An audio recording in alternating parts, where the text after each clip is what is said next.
How's it going? Okay, I'm really glad you said that you're nervous because I'm kind of freaking out right now. I tend to really freak out when it comes to celebrities because I'm kind of obsessed with that whole Hollywood culture. You know, I'm that shallow person who lists Keeping Up with the Kardashians as their favorite TV show. Anyone else? Yeah, okay, thank you. It's a room full of sorority girls, so what do you I tend to get really freaked out when it comes to celebrities. And in fact, a couple of years ago, my idol, Carol Burnett, came to A&M. Do y'all know who Carol Burnett is? Okay, good. For those of the people who didn't cheer, you should really reconsider your life because she's kind of the greatest human being to grace the planet. She's a queen of comedy, and I absolutely love her. And so she came to A&M, and it was really cool because she performed, it was awesome, and after the show, my friend comes up to me and he says, "Rachel, I have a surprise for you." Now, I'm thinking, okay, it's just some dirty tissue, don't get, too worked up about it, don't make a fool of yourself. Well, sure enough, he reaches from behind him and pulls out a water bottle. Now, I know exactly what this water bottle is. This is the water bottle that Carol Burnett was drinking from on stage. Like so. So, instead of, being like, oh, cool, what a cool, memorabilia item, I start crying. And I'm not talking like a cute little lady, like, mouse, whimper. No, I am sobbing. And I am such an ugly crier. Like, my nose gets filled with snot, and I can't breathe, and I'm just gasping for air. Mind you, this is in a room full of people, my peers, my friends, and I'm over here like, oh my God, it's Carol Burnett's water bottle. There are pictures, it is embarrassing. And the really bad thing is, my friends still go see sad movies with me. I don't know why, because I cry at the drop of a hat. I really don't know why they see movies with me anyway, because I am a movie talker. I know, it's like, be a serial killer, be a fascist dictator, but dear God, please do not be a movie talker. People hate that. And I really can't help myself. I remember seeing the movie Olympus Has Fallen. Has anybody seen that? Yeah, seen the movie? It's a good movie. It's pretty epic. And it was such an intense movie. It was the climax. I was on the edge of my seat, inhaling popcorn.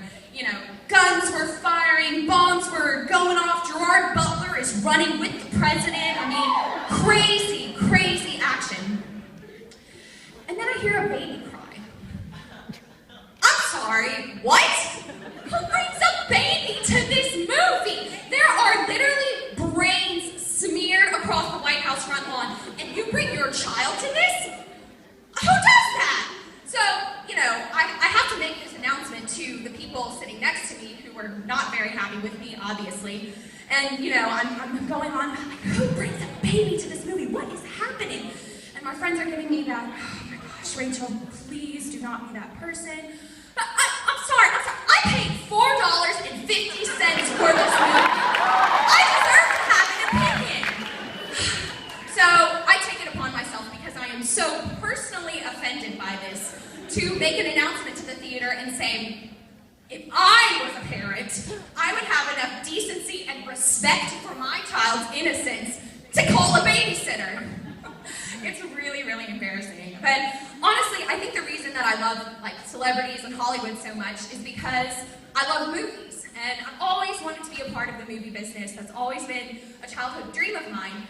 But the thing is, I've always wanted to be an actress, and I really love romantic comedies. I think they're hilarious, they're great, heartwarming, all that jazz. But my love life really hasn't been all that successful.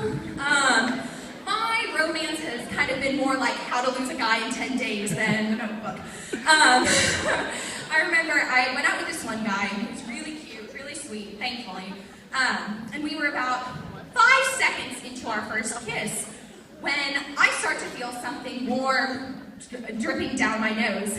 And I'm thinking, oh my gosh, what? Oh my gosh, I'm having a bloody nose.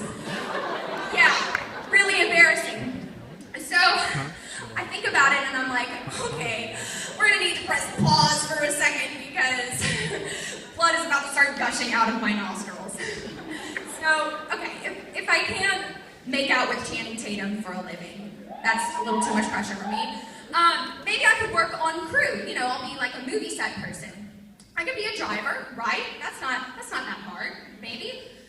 Well, one time I had to drive this 16-passenger van. It was really big, but I had done a good job. I was okay when I took it back to the rental place, and I had to turn it around in this tiny little parking lot. And I'm like, okay, Rachel, you got this, you're good, you're so good. I brace myself, and oh man, the music's coming on. I brace myself, and sure enough, I look out the rearview mirror and see people waving at me, and I think, oh my gosh, they're trying to help me. Well, sure enough, I hit a pole, and they were trying to wave me down and say, Rachel, you need to stop because you hit a pole. So basically, if you can't, okay, my act is over. Thanks, everyone. Thanks, guys. Thanks, Rachel. I want to see if you love me as much as Carol Burnett. Thanks, Rachel. Who's going to the premiere tonight? I'm hoping you can bring your talker buddy friend though, because I'm going to want to enjoy the movie too. So perfect. All right. You guys are harsh as fuck to play music during an act. Academy Awards over here. Oh yeah, what are scores? Huh? Boom! You know why? Because stand up is hard as shit and it's personal and fuck that baby. That's why. Fuck.